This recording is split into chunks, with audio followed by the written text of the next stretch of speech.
everyone, and welcome to another episode of Getting Hammered. I'm your host, Mary Catherine Ham. I'm here with my co-host, Vic Mattis. We are your morning show for any hour. We've got a lot going on, some Trump money and legal troubles once again. Something's going on down in Haiti, and I think Vic's going to explain it. SCOTUS has another interesting ruling, this time on the border in Texas. A crazy story from the New York Times about how to quell your climate anxiety, which I know our audience can use, and maybe a Kate Middleton update, because we need one of those. But before we get to any of that, how are you doing, Vic? We're prepping for Easter over here. We're coming into the weekend. Yeah, are we? Is it happening? It's happening soonish. I should mention I'm not here next Thursday. Oh no. I just realized that. Your Maundy Thursday break? Yeah, Maundy. Is that a Protestant thing, Maundy? And who is Maundy? Look. Are you in a Monday? Is Monday a mood? I don't know. I'm Catholic. I don't know what Maundy is. That I looked up Maundy. You did. In like the last couple months, okay, and again forgot what it means. What it is. That's correct. It's the ceremonial washing of the feet. Oh, the washing of the feet, of yes, course, okay. of course. It's so, like the longest. I knew that. You can cut out the part where I didn't know that. It's for Catholics. It's known as the longest mass of all time. Oh, okay. And that's what you guys call it. Yeah, in a very uplifting and solemn way. That's true. No, we have a weird schedule with the kids where one kid has next week off and the other kid has the following week off. So the only thing they might have in common is Thursday, Friday, and Monday. So gotcha. We're just going to go down to we're actually going to Charleston. So just to let you That'll know be so fun. Where I will be. I just realized that now. I love Charleston. I think I can let you on the hook. I'll just off the hook. I'm going to say it on the fly. But I would like to interview Tim Carney about his new book. Oh, it's a great book. Family Unfriendly. So we can just grab him and you can enjoy your vacation. Oh, no, Tim is and your long mass. Thank you. Yeah. Thank you. Yes, I'm looking forward to eating a lot of seafood, particularly on Friday, although it's a fasting day. But, one meal, it'll be big. You know what they say? It's like violating the spirit of the fast. Spirit, well, according to the church rules, it's, the two other meals cannot equal the third meal. So you can have a snack, and then you have a big meal. I see. But what if your third meal is humongous? That's the thing. Cut a snack out. Yeah. So I'm going to be careful. But I am going to Husk, which is a fantastic. Shut up. That is a good place. This is off-brand for me. Fancy restaurant in the South that I have not been to. Wow. Okay? I haven't been to Husk. I believe maybe my husband has been, and I have not. It is. And he's not the foodie. I'm the more foodier. That's right. I might have spoken about this on the last show. I went there already once with Kate, but we're bringing the whole family. And last time I got shrimp and grits, which were out of control. Oh, I bet. But this time I really am going to get the fried chicken and waffles. As you should. That sounds great. As I should. So I also wanted to wish you and wish all of us, our listeners, a happy National Down Syndrome Day. As we saw Rachel Campos Duffy brought her daughter onto the set. I have a niece, Juliana, and who also has Down syndrome. So they tell you to wear mismatched socks is a thing, which is kind of cute. I actually forgot and wore the same pair. Oh, boo. But you know what? They can pair socks too. So and it's exactly. I don't know why. So I get it's cute. But in any event, one other thing for you. We got a little bit pushback from one of our listeners, someone named Hugh Hewitt, about the Safeway lemons. Right. And throwing shade on the Safeway lemons. And the fact is, we're in this time of year where it is amazing. It is amazing that we get fresh tropical produce. No, indeed. All year round. Now they just happen to be Right. coming from like South America now, Chile or Costa Rica or wherever. The avocados are from Mexico, the Hass avocados, right? But there was a time where you had to shop seasonally. And so you would have your weird root vegetables in the fall. Yes. And then, / winter. And then spring, you begin to get things like asparagus, right? And then all of a sudden summer, then it's the abundance. I was reminded, so it's just not as good. I was reminded of a friend of mine, John Sidolides, who years ago used to work for Altomato. He's from Astoria, Queens. Okay. So I had seen him sometime last year. We got together, and he lives in town now. And he said, it's like in the fall. He says, I gotta go get my tomatoes now, he says, because they're still red. Right. I don't want them later in the winter. You can get them, but they're not red. They're like pink balls. And he goes, I don't want the pink balls. Is what he said. I don't want the pink balls. A Okay. famous quote. Mary Catherine, how are you? I'm good. I would like to say that yes, indeed, Safeway lemons from around the world are a marker of our great prosperity Yeah. and the wonderful things that Wonderful. capitalism brings us. However, we can also recognize that although the lemons at Safeway and the Parmesan at Safeway are signs of that prosperity, that if my friend Kelly grows lemons on a farm, or if she makes me Parmesan from her fresh goat's milk, Oh my gosh. that those things might be a step up. Yeah. So that's what happened in Israel. Is I was getting them straight off the You're tree. getting straight out, Straight off the tree. from the tree. Harvested right there. Anyway, okay. Delightful. What's going on with me is that I am obsessing over my children's Easter clothes because I like for everyone to... I like for this to be one of the occasions on which we get a decent photograph. You talk about this all the time about the coordinating, because you do. Obviously, Halloween is Yes. a big coordinate your family. Yes. Your family gets bigger and bigger, so the task gets harder and harder. It does indeed. Easter, are we talking about similar colors, hats? So I do like to do, usually it's similar colors. So last year we had a pink and blue theme. Right. And everybody had But something. not completely identical But not matching. not matchy-matchy. No, we don't want to do that. Yeah, Let's it's a bit go. much. We want to just go coordinating. Yeah. Okay. This year I'm not trying as hard. Mm-hmm. Last year it was like, I got a new baby. We got to get this picture of all of us. And we did, by the way. We got 2 decent pictures of all of us. The thing I forgot last Easter in my postpartum haze was shoes for the baby. So he was barefoot, which is fine. He's not walking anywhere. He doesn't need to walk, but for the picture's sake, it would have been cute to have some shoes. So this year I solved that problem, and I got him yesterday. Little feet are cute. Little feet are cute. Yesterday I got him little Sperry, like, boat Wow. shoes. And they have, hold on, I'm they doing have, this where you can't see it unless you're watching it YouTube. Woo, with my and wrist. they have, Woo. the best part is that they have laces on the top, but the laces are just attached Oh, yeah. to a Velcro strip. It's an So they're fake laces. It's so amazing. very They cute. look great on him. He looks like he's about to take his dad's yacht out for a joyride. It's fantastic. We don't have a yacht. Sorry, Dad. Where, and he can wear these shoes for the next maybe month. Exactly. Yes. So we'll Save have them for somebody. actually they're going to get I already promised them hand me down to Guy Benson's son because Guy Benson loves a boat shoe. So they're going to him. Not a lot of wear and tear on the 1-year-old's shoes. Both of these babies, by the way, of course, when I had my first 2, I was putting them in all sorts of foo-foo stuff all the time with ridiculous boots and when they couldn't even walk. Yeah. With these 2 babies, because I'm old and tired, they get a pair of shoes by the time they can walk. And that's pretty much the first time they've had them on their feet. So last year when the toddler wore shoes for the first time around 1-year-old, basically, she's like, what are we doing here? I don't understand these. I like to be barefoot. He has a little more practice. We have gotten him in 1 pair of shoes before now, so he should be okay. So we did that. I'm looking all over for dresses. This year we're just going to do crazy Easter colors. I'm letting the boys... Pastels? Yes. Well, I'm letting the boys be a little bit more subdued. Good. Okay. So, because Dad went pink and blue with us last year, and he doesn't mind. He likes to go all out. Well, Doesn't bother him. he could pull off wearing anything. You know, when you're in great physical shape, everything looks good on you. So this year, the baby has a little sweater vest with it's navy blue and light blue with some bunnies and carrots on it. So Dad's gonna have a navy polo, and I'm going to put a little carrot applique where the instead of the polo symbol where the polo would be. So that's gonna see. I'm going easy on Dad. That's And then a compromise. the toddler has all the Easter egg colors and a little applique of bunnies on her dress. So the rest of us gals are just going to be different Easter egg colors. So we got a yellow Easter egg, we got a pink girl, and I'm going to be probably green or blue. If I were there, I would have gone as the Ukrainian Easter egg. Oh, yeah, just everything everywhere.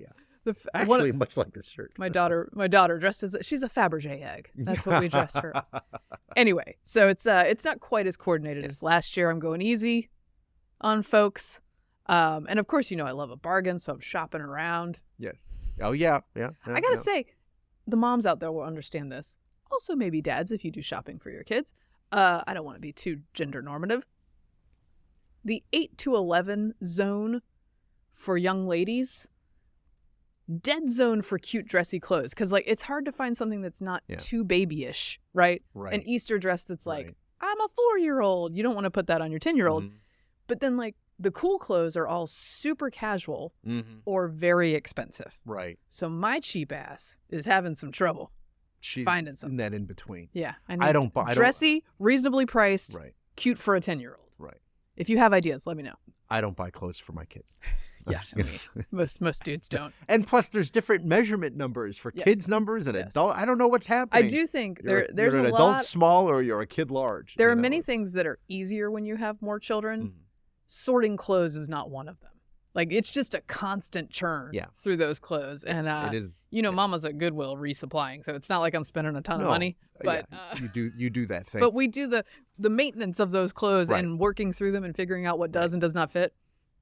It is a at least quarterly job. But then at some point, then you have to make that decision. You're not there yet. But at some point, you'll make that decision of donating yourself, donating clothes. And Kate will go through this. Well, she goes, oh, it's time. And then, oh, I remember this one. Oh, my gosh, Look, yes. Smell it. It smells so good. I got a bin of them.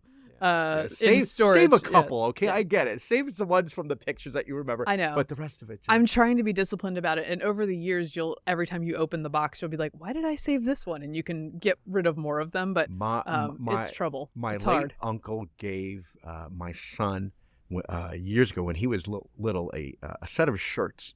And I don't know where he found them. They were like the coolest shirts. It was he got them up in Jersey. Yeah. And one of them, it was like this gorilla and it said rocket on it for some reason. I mean, and that then sounds awesome. Another one, yes, and the other one was Secaucus Bowl. Secaucus, New Jersey. Yeah. Secaucus Bowl, like bowling. And I'm like, that. Yeah, I got to look at home and see if I bet my mom has some old like Teenage Mutant Ninja Turtle originals. There you go. That the baby could wear. I gotta get on that. All right, so should we move on to the actual news? Yes. I guess. I mean, it's fine. I guess. Let's talk a little 2024. And by that, of course, I mean Trump's legal woes. Yes. It's that's the story for the rest of the year. Trump's legal woes, Biden's unpopularity. So that's what we're going to do. Although it must be said both of them are unpopular.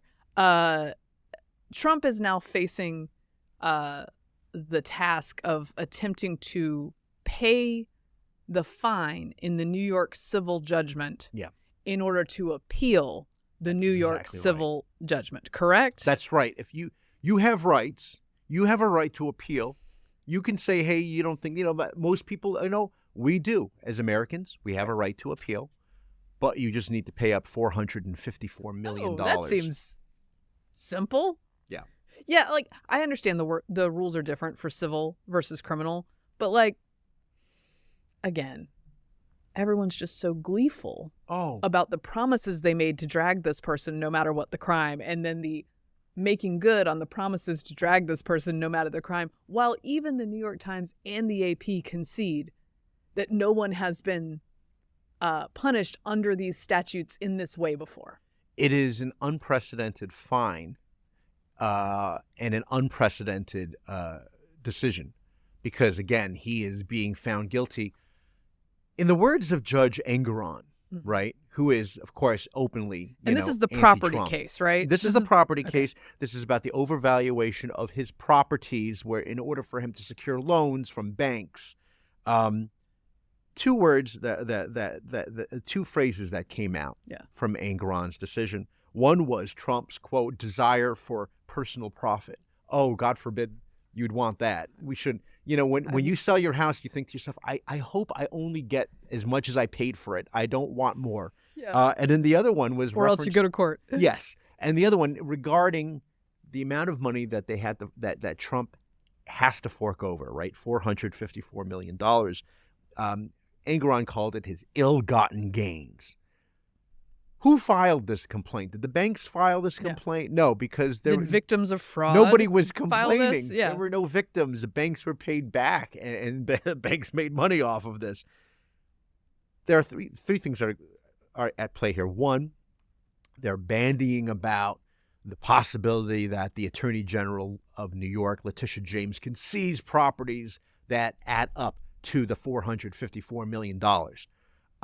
Trump would like to secure that money. They want cash.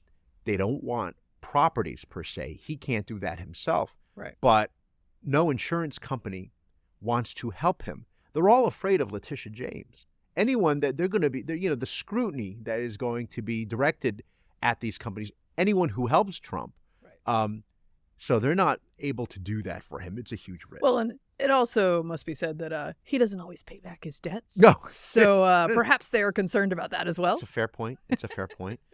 Barring that, and it is funny, earlier today I was watching on CNN, they had one of their commentators on, former state representative from South Carolina, and he was asked, people are saying that if Letitia James seizes property, Trump's lawyers are saying this would be it would be seen as overly political, the political overtones.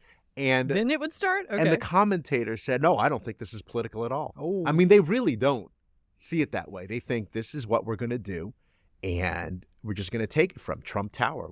Trump Tower will be ours, like at the end of that book, The Jungle. Chicago will be ours. Can I applaud AP real quick? Not for their coverage of this, although they did do that one story about how this has been used in the past, which was appreciated just for the headline. Lawyers, Trump, and money. Ex-president spends millions in donor cash on attorneys as legal woes grow. I just appreciate the Zevon shout out. Thank you guys. Good job. So, on the one hand, they're talking about how Biden and the Democrats have raised, record sums for the Biden-Harris campaign. And juxtaposing that with Trump is in deep legal problem. He's running out of money. And, one of the things he might have to do is declare bankruptcy in order to get out of paying $454 million. But a presidential candidate having to declare bankruptcy obviously is not a good look. On the one hand, I have seen people go after Trump saying that he is, this billionaire candidate who wants to buy his way. And on the other hand, he doesn't have billions. Money. I know. Well, it all go. It's again Calvin Ball. It's like it makes it fun to laugh at him for having no money, but also they're like, he's a billionaire. It always cuts many ways.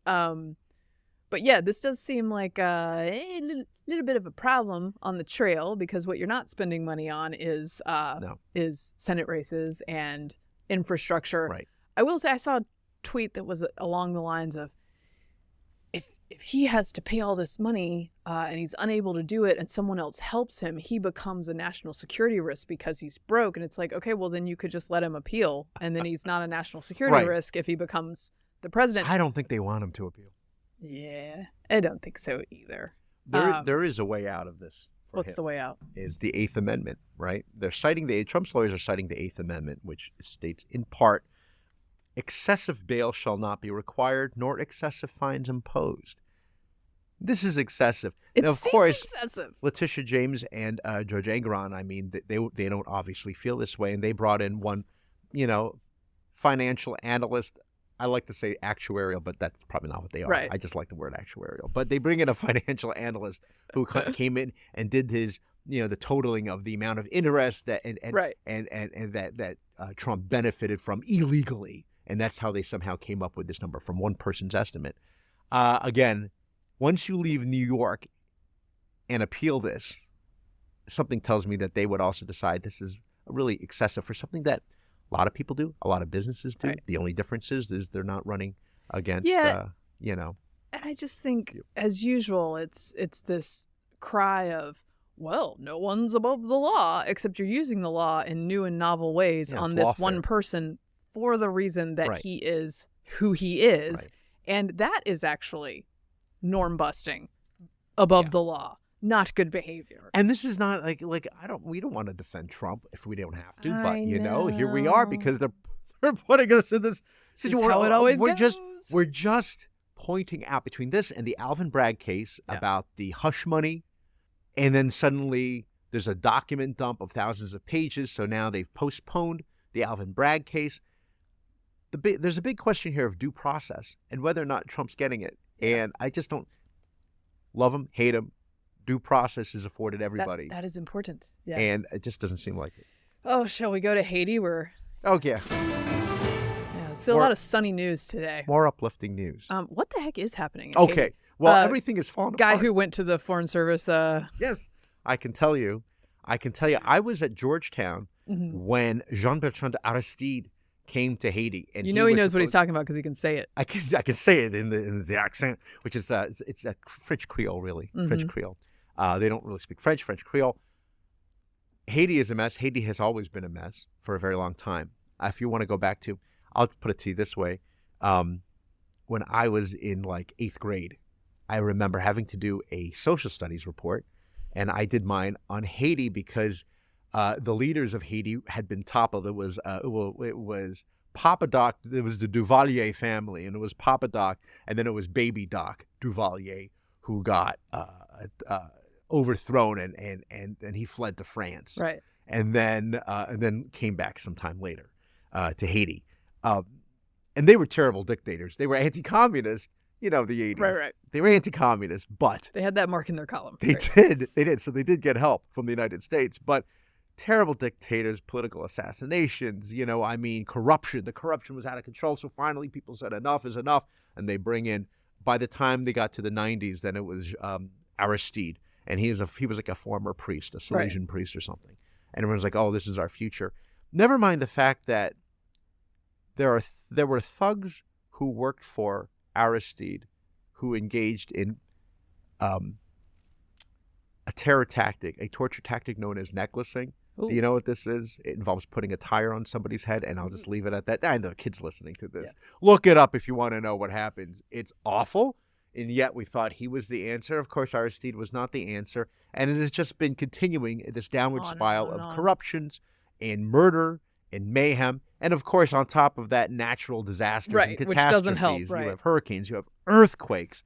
And so finally, the current last government finally fell apart, and Port-au-Prince and the country in general has descended into violence and basically civil war.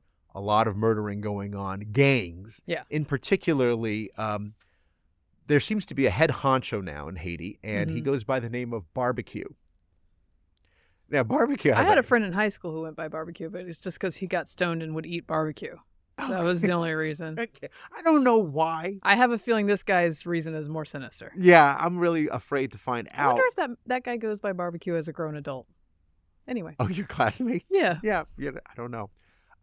So this fellow is a former police officer, but he now runs a federation of criminal gangs. That sounds insane. But this is where we are. And while this has happened, of course, people are trying to flee the country, right? But including criminals trying to flee. Everyone's trying to flee the country. The problem is it's further away, obviously, than Cuba. It's like 700 miles. So it's a perilous journey. And yet already Ron DeSantis and Florida officials, Customs Border Patrol officials, they're already detaining and finding and having to turn around Haitians attempting to get into the country. Right. So we're talking about a huge refugee crisis. Now, if as I'm sure our listeners know, Haiti is also it's on the island of Hispaniola, so it shares. They're on the western end, and the eastern end is the DR, right? Which has a lot of resorts, but it's also kind of a poor country. Right. They're trying to get into the Dominican Republic. The Dominican Republic actually has a border and walls and gates, and as soon as people are coming in, they are turning them around in like instant deportation. It's strange how other countries act differently on these issues than we do. And the DR knows that they don't have the resources to deal with this. On top of that, you have a lot Americans who are there. Many of them, of course, are missionaries. I know a priest who I just met in person just I believe last month, and he's on the border. He's on the Dominican Republic side, and it's tough. And it's tough inland, and you're dealing with this. And I can't imagine what he's dealing with right now in his parish and having to deal, with this crisis going on. But we have Americans there, and but it's unclear to me what the current administration is doing to get those Americans out. I don't think they know what they're doing. So it's worth, so there's two issues. One, there's three issues, I guess. There are people who are refugees from Haiti fleeing very scary stuff, and we should have compassion for that and for them. Then there are some really scary people who will use this to seek refuge in the U.S. or the Dominican Republic, which can be dangerous for everybody, particularly if you're not having a vetting system, which this particular administration is not famous for. And then you have Americans who are in Haiti. Now, the U.S. government has said they're not really doing evacuation efforts. They warned them. Yeah. Now, they've said, as they did in Afghanistan, a similar line, which is, look, the line's open. Call us if you're interested in information on how to get out of Haiti. It's such an insane message. Like, because I'm sure that like cell coverage and orbits.com are working very well in Haiti right now. If you need to book a flight out or you have no idea, as in Afghanistan, if you can get to the major airport where you need to be. And so just like Afghanistan, people have taken this upon themselves to get out. Civilians have taken it upon themselves. And then there's Corey Mills, who's a former 82nd Airborne Army vet who's in Congress now. And he's been down there, as he was in Afghanistan as well, I believe, and in various places, getting Americans out of dangerous places, because apparently our government doesn't do that anymore. He has successfully gotten out over a dozen, I think, Americans so far. It says, probably more. let's see, over the weekend, his team brought home another 13, making it a total of 23. Wow. Here he is talking on Fox about some of these efforts. Well, there wasn't a plan. Look, you just talked about 2021, no strategic plan whatsoever. You know, let's go to Israel, where I pulled out and rescued over 255 Americans. No strategic plan or rescue. We had to shame Biden into doing his job to send one aircraft when other nations had already done it. Now, fast forward, we're sitting here looking at Haiti, where we knew that the situation was deteriorating. We knew that Jimmy Chauvier and the gangs from G9, as well as from Mencken Khan and all the others, were coming together. We knew that the government had already fled and was staying in Puerto Rico, where the prime minister was residing before his resignation. So it's sad that, again, you've had Jake Sullivan and others, and Miller has said they don't have any plans whatsoever to evacuate. You've got this deputy spokesman saying it's their top priority for the safety and security, but it's not. It is not their top priority. If it was, they would have actually been starting flights out of Cap Haitian. They would have actually started commissioning and getting people over there to try and start doing helo operations in coordination with whether it be Provo over in Provencal, whether it be with the DR, whether it be with other areas. The bottom line is that Biden administration has a pattern of abandonment. They care more about trying to go ahead and save political optics than save American lives. And I'm just simply not going to stand for that. If he's not going to do his job, I'll do it for him. It's wild. This is I have to say, this is a cultural shift from anything I've ever known in my lifetime. Now, to be sure, the American government's record is not perfect on this, but there was a sense, if you were overseas and you were stuck in a bad situation, that the U.S. government and your passport and your consulate and your embassy would be very dedicated to finding a way to get you out. And that is no longer the case. As he says, they'll claim this is a top priority, but your actions show this is not a top priority. Right. I also feel that, I don't know, if this were a Republican administration, the media would be on to them. Yeah, you much think tougher and about apparently what are you doing to get them out. There are more than a dozen apparently who are hostages of one of these gangs. Those are Americans. I know that we don't talk about American hostages anymore, either in Gaza or in Haiti, but they're there. Sullivan's like, we're talking to governments and we're talking to people on the ground. It's like, I don't get the feeling y'all are working real hard on this. By the way, DeSantis is again filling a gap by sending flights to Florida to pick up Americans. Yeah. So we got two people in government who are just Republicans who have put together that people need help, who do not have the full weight of the federal government behind them, sending resources and coordinating to get people out. The governor, speaking at a press conference in Central Florida, predicted many flights would follow a Wednesday transport, which included children among the 14 passengers. We are willing to dedicate the resources. We understand this is important. We understand that there's people that are really in danger right now that are our fellow Floridians. Well, I mean, he did this in Israel. Yep. Sure is an effective leader. Seems like somebody you might want to nominate for the presidency. No. Why would you do that? Okay. The two things. One is Corey Mills mentions this guy Jimmy Chevalier. I'll get his name wrong, but it's like Chevalier or something. That's barbecue. That's who he's talking. But he's referring to him by his real name. Well. I go by the code name, his moniker. The other thing is, I do question the motives of Corey Mills for doing this. On the one hand, yes, it's great. He's a congressman. He wants to help them. This is what he do. On the other hand, I have a feeling that a year from now, we're going to be watching on Amazon Prime Extraction 3, the Corey Mills story. I think that's what it's going to be. You know what? Is there a Pineapple Express story yet from the Pineapple Express 2, not the original Stoner one? I remember the first one. Remember they named the operations by civilians and vets to get people out of Afghanistan Pineapple Express. Oh, I forgot. And has there been a movie about that yet? I know there is at least one movie about attempts to get an interpreter. Yes, it's an amazing movie. Out of Afghanistan. Yep. And speaking of which, I do want to play General Mark Milley, who spoke in front of the House about the Afghanistan withdrawal disaster. And we'll play the clip and then we'll talk about it. Are they in jail, dead, some of them? I think some were killed, Afghans. I don't know about the Americans. I don't think the Americans were. But I think some of the Afghans were tracked down that worked with us. And I think some of them were killed, and I'm pretty certain some of them in pretty brutal ways. Some were managed to escape through various means. Others have just laid low and keeping their heads down. Okay, first of all, there's the uncertainty about the Americans. I don't think the Americans, maybe you should look into that before you answer in front of Congress. 2, General Mark Milley, you were in charge at this time. It's just talking about it Lloyd as if Austin. It's third person. As if he had nothing to do with this. He was in charge of this on his watch withdrawal, as was Biden. So he was in a suit. He was no longer in uniform. Was that because Biden fired him? He's retired now, so I guess that's.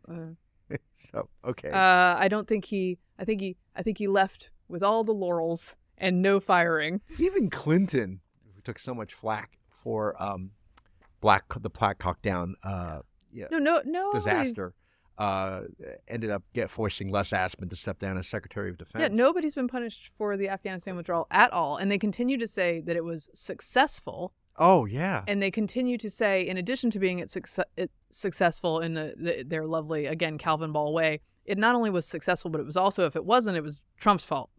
So, right, in case. And it's like, look, anything where civilians are hanging from the wings of planes as they take off from an American falling to their air death. base or airport, or just the Kabul airport, is not successful. Right. That's not a success. And Politico had a headline this week that it's worth noting. A new one in the Republicans' pounce genre. Oh boy.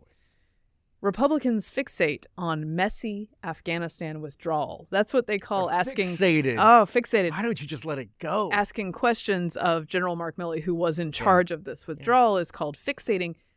Messy is such a interesting euphemism for the death of 13 troops. Yeah. The botched retaliation that killed a family of Afghans. I believe 6 or 7 of them children.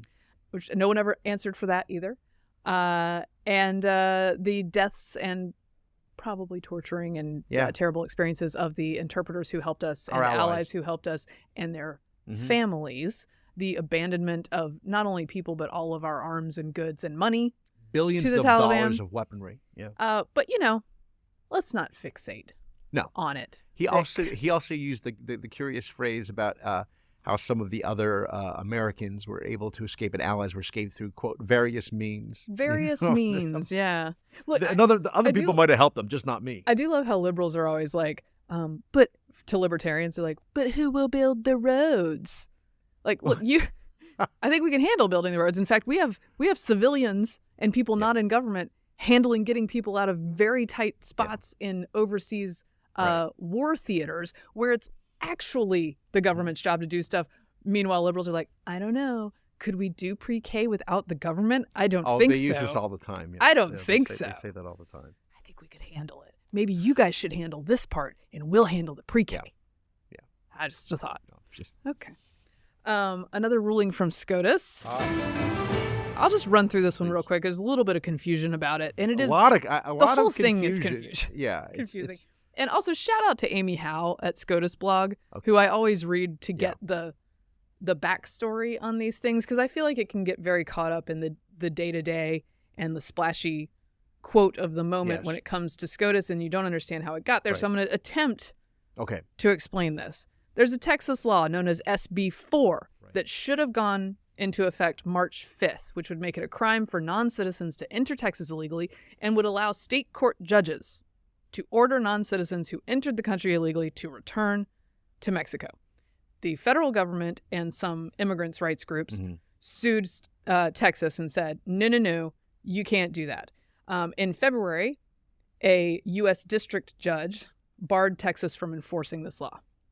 Then the Fifth Circuit said, no, that's on hold. They can do this until we work it out.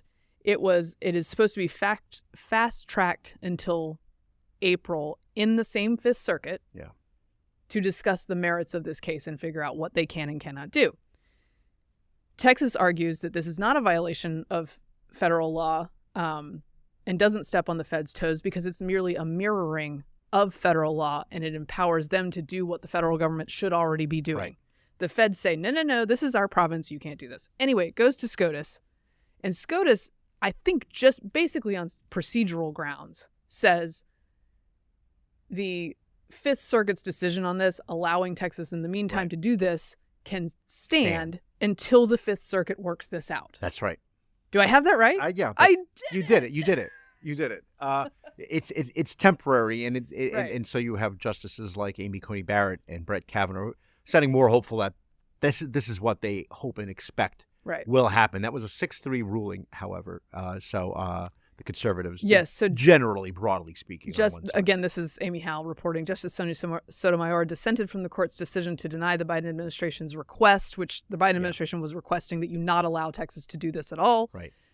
Joined by Justice Ketanji Brown Jackson, she complained that with Tuesday's order, the Supreme Court gave a green light to a law that will upend the long-standing federal-state balance of power and sow chaos when the only court to consider the law concluded that it is likely unconstitutional. And then Elena Kagan, somewhat less fiery, more procedural, she's very wrote that she would not allow SB 4 to go into effect because the subject of immigration generally and the entry and removal of non-citizens particularly are matters long thought the special province of the federal government. Right. To which I say, you really got Texas in a pickle if that's the case because you're not enforcing the law. That's the problem. For Texas, the way they see this is the federal government's dereliction of duty because they have a massive border crisis going on. People are just pouring in. And they're like, if they're not good, what do you want us to do about this? Just take everybody in and just keep everybody. Certainly don't send them to Martha's Vineyard. Right? Just keep everybody within your state. All these little towns the border, like Brownsville. As I've said before, the border they want to recognize is the one at the north of Texas. Yeah. Don't send anyone out of Texas. That's correct. And the other problem with this situation is Mexico has said that I think they are not going to be inclined to take back anybody who Texas turns away because they're not dealing with a state. They're dealing with the federal government. Seems like that Remain in Mexico executive action maybe could have stayed in place and then it would have been a little... Well, the president has done everything he could, as you know. He can't do anything more than that. I feel like he could reinstate that in just a second. Yeah. All right. Well, that's what's going on with that. We will provide updates as needed, but since it was like a big story, but people seemed confused about it, so I was attempting to get my brain. Everybody's confused. I mean, everyone down there is confused about it. I mean, no one knows what to do. The whole thing is, speaking of sowing chaos, we've been sowing chaos for about 3 years now down at the border. So I guess now we are reaping. Okay. Can we talk about this story in the New York Times? I'm just going to throw this one. All right. Yes, this is the one. This is the part of the show where I throw things at Vic that I didn't tell him we were talking about. I'm ready. Loves it. Okay, here we go. Actually, look, I'm not throwing anything hard at you. Let me take a swig of my coffee first so I can be more alert. This is like a T-ball pitch, okay? It's good. It's good. The headline in the New York Times: Can climate cafes help ease the anxiety of planetary crisis? Okay. I'm just going to read, perhaps in an extended way from this. Here? In a small room in Lower Manhattan, a group of 8 New Yorkers sat in a circle sharing kombucha and their climate fears against the background of pattering rain and wailing sirens. In Champaign, Illinois, a psychotherapist facilitating a meeting for other therapists held up a branch of goldenrod, asking the half-dozen participants online to consider their connection to nature. And in Kansas City, Missouri, a nonprofit that runs a weekly discussion on Zoom began its session with a spiritual reading and a guided meditation before breaking into groups to discuss topics like the ethics of childbearing amid a fast-rising global population and concerns of resource scarcity. So far we have just a Portlandia sketch. Yeah. We're going to move on. All were examples of a new grassroots movement called climate cafes. These in-person and online groups are places for people to discuss their grief, fears, anxiety, and other emotions about climate crisis. They are springing up in cities across the United States, including Los Angeles, Seattle, and Boston, and around the world. It isn't clear how many exist, but Rebecca Nestor of the Climate Psychology Alliance, I'm sure that's filled with a lot of people with very healthy mental situations. Yeah. Mental health situations, a nonprofit that trains facilitators, said the number of cafes has greatly increased in the past 3 years. The Alliance examines how mental health is affected by ecosystems, extreme weather and disasters, tainted air and water, and how that intersects with other forces like racism and income inequality. Psychologists say that such groups help people face the unsettling realities of the climate crisis. By the way, can I leave it to urban liberals to make the least consequential conversation you can have talking about the weather into this? Right. Like you should, like, no, you get it enough used to out be, there for you? Yeah. That's the whole conversation. It used to be that, the weather is the easiest conversation Yes. to bring up, not politics or religion. No, we And got to now- take that no. from you too. No, because this is climate anxiety. You gotta have a struggle session over the weather. Ms. Nestor first hosted a climate cafe in Oxford in Britain in 2018. She said the idea was modeled after the Death Cafe, a concept created by a Swiss sociologist through which people gathered to talk openly about death in order to better appreciate their lives. Many of the climate It sounds like Both grief of- counseling. both of these sound like a blast. But I will Yeah. say that talking about mortality in order to help you appreciate your Yeah. life is a redemption narrative, whereas this one is talking about We're doomed. anxiety for the sake of anxiety, because they don't think Mhm. there's Mhm. this doesn't make you appreciate your life more. That's not the object. Right. Many of them are free and open to the public. Good news for us, Vic.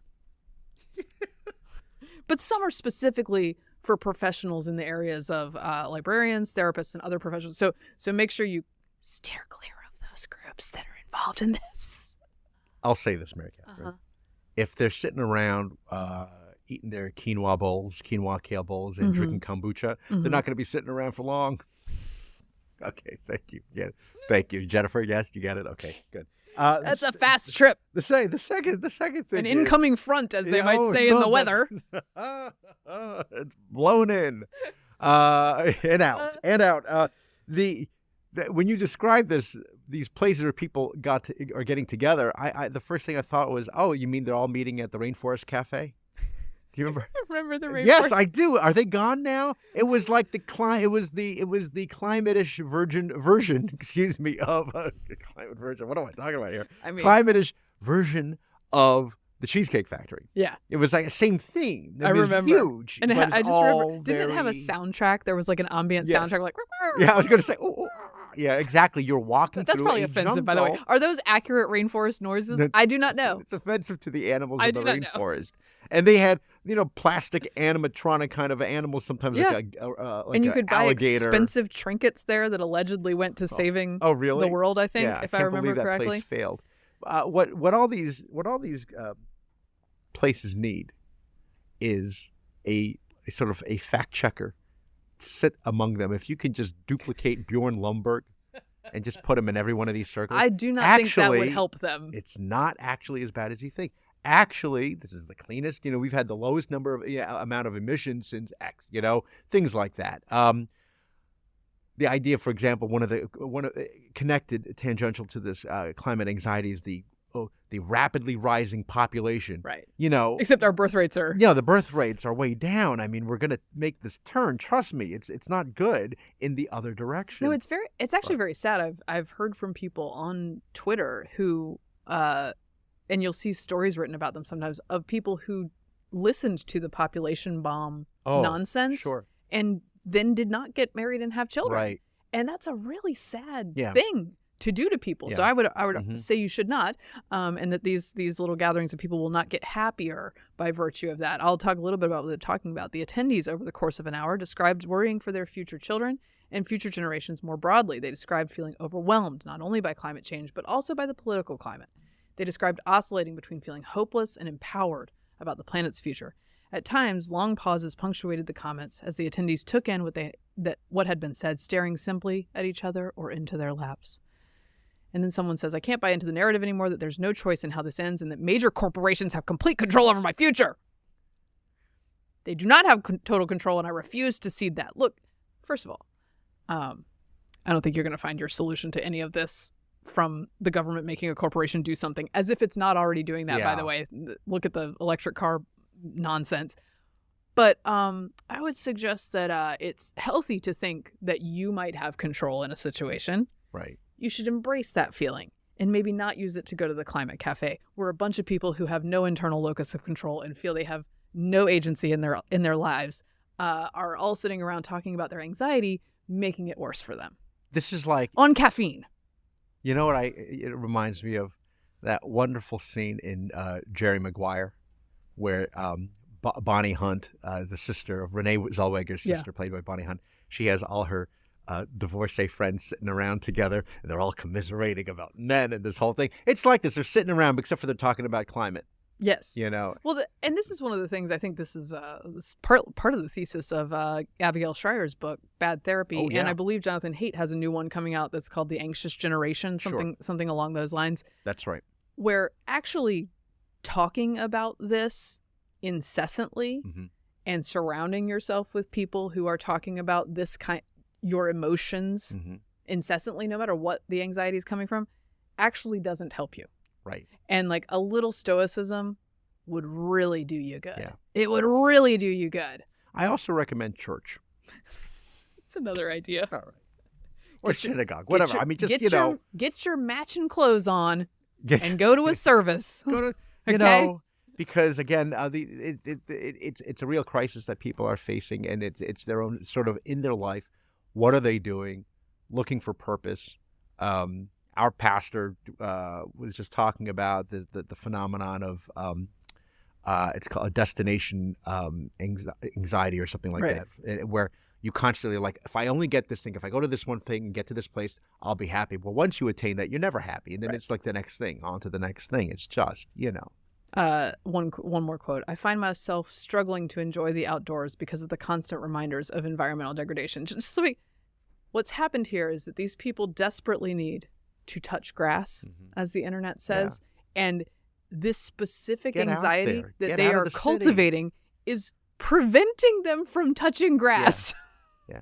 It's so bad for you. Don't do this. I feel like, though, every generation, and we go through this every decade, really, where people feel like it's the end of the world now, and they sit around, they talk about this. I remember a classmate of mine telling me she didn't want to have kids because to grow up in this awful world that we live in called 1994. Oh, jeez. I mean, girl, that was a good time. If you think it was bad then in the United States, man, rugby shirts galore. It was a good time. No. I think it's sad that people feel this catastrophic about it, and I don't think they're doing themselves any favors like this, and I hope that they find a way out of it. Look, I have my concerns as well, right? I have my concerns about the world, about the state of the world, and yet get up and put one foot in front of the other, raise your kids, if you have them, the best way you know how, go to church, don't even need the matching clothes, I just do it for a special occasion, and try to put one foot in front of the other, guys. That's it. And also stock up on canned goods. You got to dig a hole and get your go bag ready and make sure you're away from the EMPs. Yeah. That's it. Yeah. It's simple. Other than that. It's simple. And learn how to raise chickens and a lot of guns. Okay. Read up on the local flora and fauna so you can eat it in the event. I mean, that civilization we're collapses. only half kidding. But other than that, happy-go-lucky over here. See, we told you. Everything's fine. We should do a prepper cafe. Oh, man.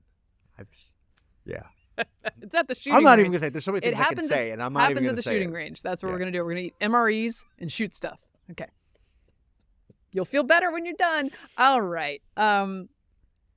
Speaking of being unsettled. Yes. Do we need to talk about the Kate Middleton story again? All right. Okay. We want to give it. We talked. We briefly. We had an update last. Yeah. I know, listeners. I just cut her off again. I just realized that. I just did it. But I'm now going to say, Mary Catherine, what did I just cut you off from saying? So Oh, I don't even know. I get blamed for both now. Thank you. No, it wasn't nice important. going, Vic. Yeah. It wasn't important. Okay, so we did our first story on this when things were still relatively calm in this arena. Yeah. But Kate Middleton A little Photoshop. has been was out of sight from mid-December mid-December until just this week. And just this week, with rumors swirling after the photoshopped Instagram photo that we talked about, which was I would call it a touch-up. pretty heavy. People were highly suspicious. I think that the Crown would have been fine if they had just said, look, she's coming out at Easter. Right. Calm down. Right? Don't do the photoshopped photo. Right. I don't know why someone decided to do that. Unless there's really something going on. Anyway, so that's what's driving people to look for all these other explanations. Is there a divorce in the offing? Is there is there some sort of sickness that needs long-term treatment? Is there a mental health issue? All these things are happening on the internets. Yes. Frankly, the Americans are, I think, more energized about this than the Brits. The Brits are like mildly interested, and we are like super in. Because we want royalty. Let me tell you, we This also is don't have why. to bear the price of it, right? Yeah. They pay for it. It's just entertainment for us. That's true. Literally.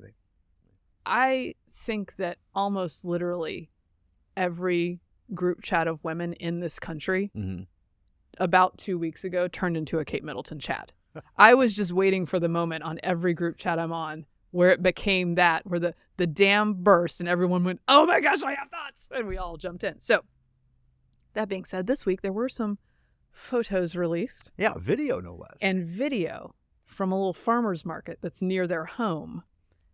Wills and Kate ventured out. Oh, yeah, it looked lovely. Yeah, seemingly putting to rest like any a little rumors that village. she is unwell, Right. or that this relationship isn't working, or that there's a rumored affair with Lady Rose. All of Lady that. Rose? Lady Rose Chumley. Is that right? Is that Yes. her name? It's said. It's spelled very differently than that. You know how the Brits I thought are. it was a cousin Rose from Downton Abbey. No. Okay. Not as cute. Oh. So cousin Rose was I a loved looker. her. Yes. a looker. Okay. Great. So they get their picture snapped at this outing by random dude, allegedly, not paparazzi. Now, the Crown has all sorts of agreements about how such photos and videos are released. I don't know how this went down. The press originally reported that she had seen out and about, but printed no pictures. But then The Sun and TMZ, I think, got their hands on this fairly blurry video and picture of Kate and Wills walking through this farmer's market. And immediately the internet said, that doesn't look like her. Oh, well, is everybody on board with this theory that wasn't her? Well, they say she's too tall. They say Could have been wearing heels. They say no, she was not. You could tell she's wearing. It's like she's wearing a tracksuit. They say she's too tall.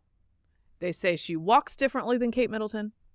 Frankly, I thought her face looked a little different, but that could be explained with other things. See Jennifer Her smile nodding was over here. smile was the same as Kate's. Yes. that was legit. They trained her well.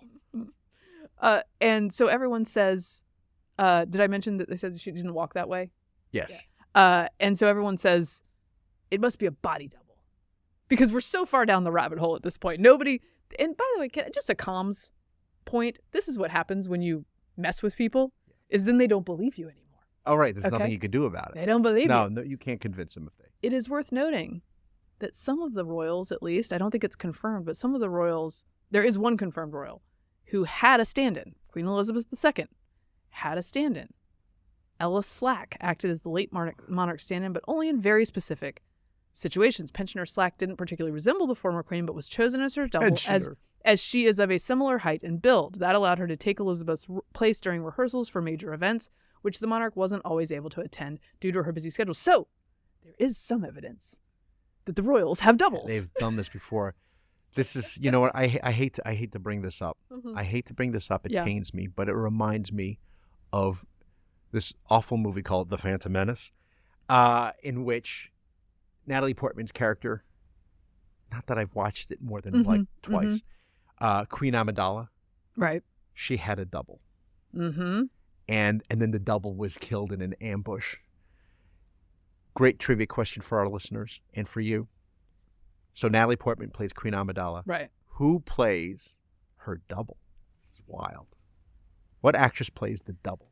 I think I knew this. So it at would some be somebody point. who would basically, you would think, try to look like Natalie And it was Portman. someone of my generation, because that's about the age Yes. of Natalie Portman. Yes.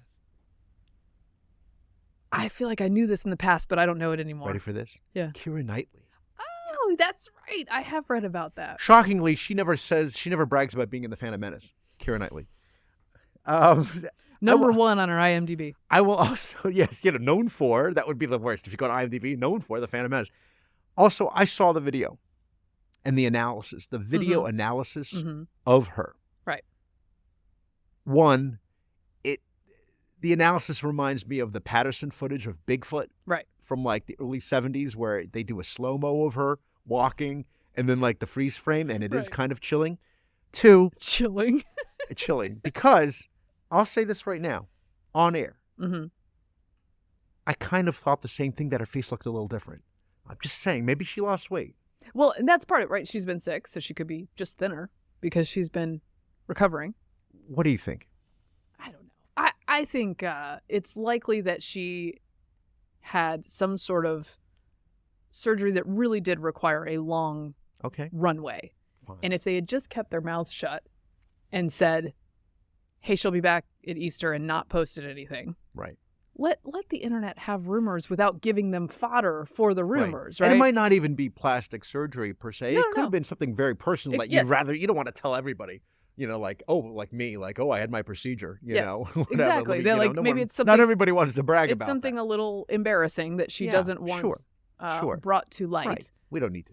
I do think she they're not wrong that she looks different in this video. I think my dad is in the Kate Middleton body double camp. So I'll look forward to discussing this with him at Easter. Okay, that's my first question. Was what do you think? And the second question is why are we so obsessed with her? Is it because she's beautiful? Because I do think she is beautiful. Also, I would say that the actual sickness, which I do believe there's an actual sickness here. I don't think they're making that up, but I think it could be combined with marital problems. Because one of the things that people speculate on is that she's staying out of the public eye to make the crown understand this is what life looks like without me.